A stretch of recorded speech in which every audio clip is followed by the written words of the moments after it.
O texto base da proposta de emenda constitucional da reforma da Previdência foi aprovado em primeiro turno na Câmara dos Deputados nesta semana. Este texto ainda pode ser alterado e haverá uma votação em segundo turno. Neste primeiro momento, 379 deputados votaram a favor e 131 contra. Dos 510 deputados que compareceram à sessão, foram pouco mais de 74% que votaram a favor. A reforma da Previdência está acontecendo via PEC, Proposta de Emenda Constitucional. Por essa modalidade, ela tem que ser aprovada em primeiro turno, como já foi, em segundo turno na Câmara dos Deputados, posteriormente encaminhada ao Senado, após passar nas comissões, fazer revisão de texto, ser encaminhada para o presidente da República, que só então promulgará a lei para que ela entre em vigor. E, doutora Yara, muitos pontos foram alterados com esse texto base, mas uma discussão que existe em volta disso tudo é quanto ao segurado especial, mais especificamente sobre o trabalhador rural. Quais mudanças nós poderíamos citar para este segurado? Uma das maiores preocupações dos parlamentares era defender os interesses dos segurados especiais, que são os trabalhadores rurais e os pescadores, porque são os menos favorecidos, Mas não vai mudar a regra vai ficar como está, não vai mudar nada em relação aos segurados especiais.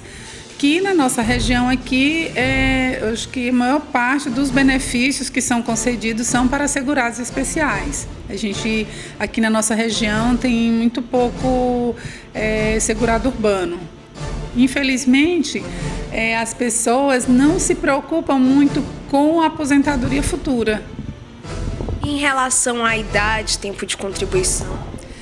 Em relação à idade mínima, a regra atual, o trabalhador urbano, ele pode se aposentar a partir de 15 anos de contribuição.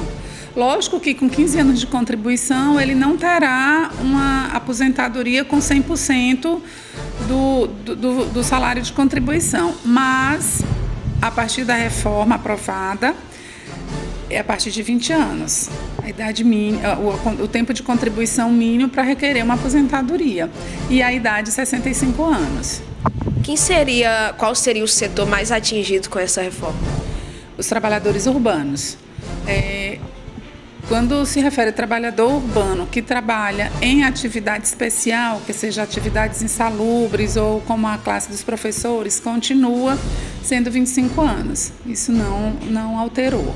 Além das mudanças citadas pela especialista em direito previdenciário, podemos citar que com a reforma, a iniciativa privada pelo sistema atual para se aposentar pelo INSS precisa ter a contribuição de, para homens, 35 anos, para a mulher, apenas 30 anos. Por pontos, atualmente, o homem precisa de 96 pontos e a mulher 86 pontos. Estes pontos são a soma de idade com a contribuição. Por idade, atualmente, a contribuição mínima é de 15 anos para uma aposentadoria proporcional. Homens com 65 anos, mulheres com 60.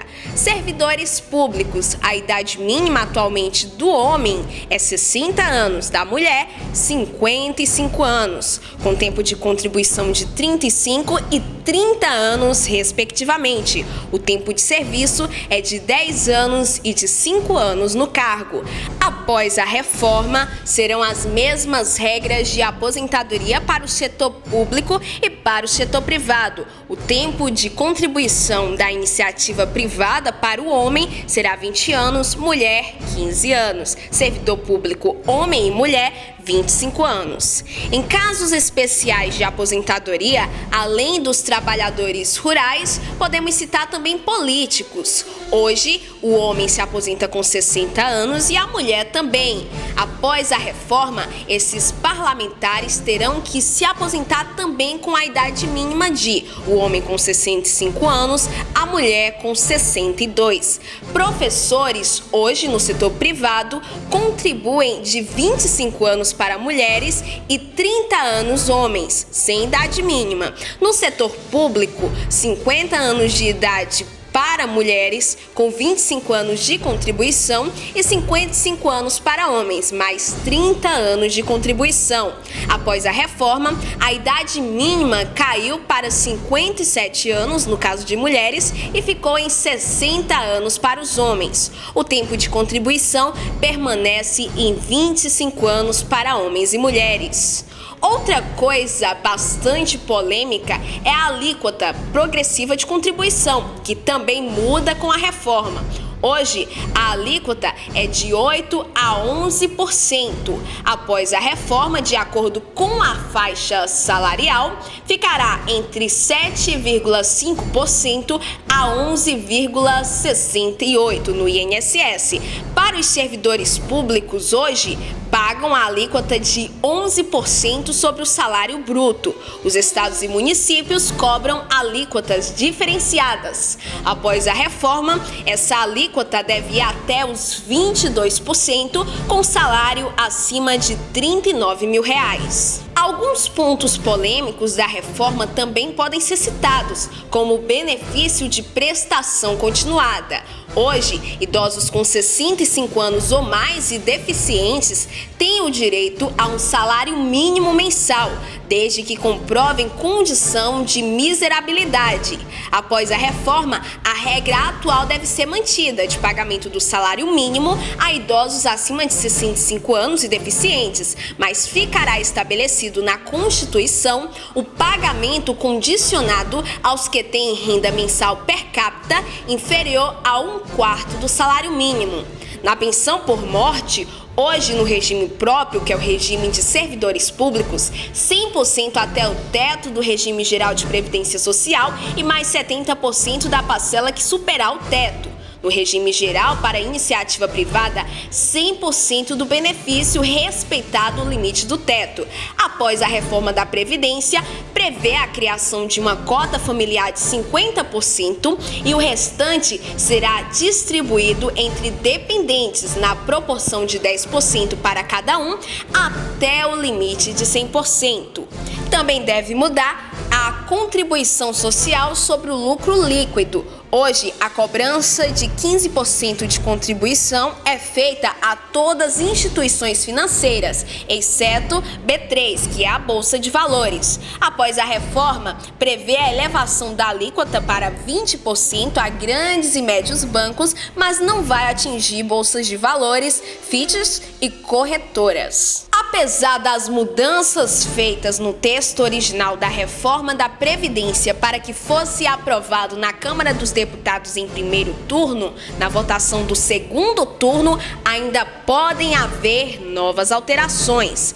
Para essas alterações, eles precisam primeiramente votar nos chamados destaques, para assim alterar pontos específicos da proposta de emenda constitucional. Olha, eu acho que foi a PEC que mais sofreu emendas. É difícil, né?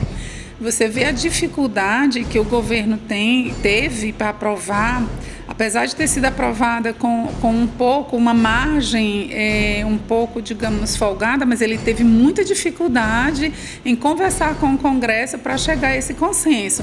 O governo, na verdade, ele teve que fazer várias concessões, principalmente, como eu falei no início, com o segurado especial, né? Os lavradores, teve que fazer muita concessão, não mudar a regra atual para que fosse aprovada.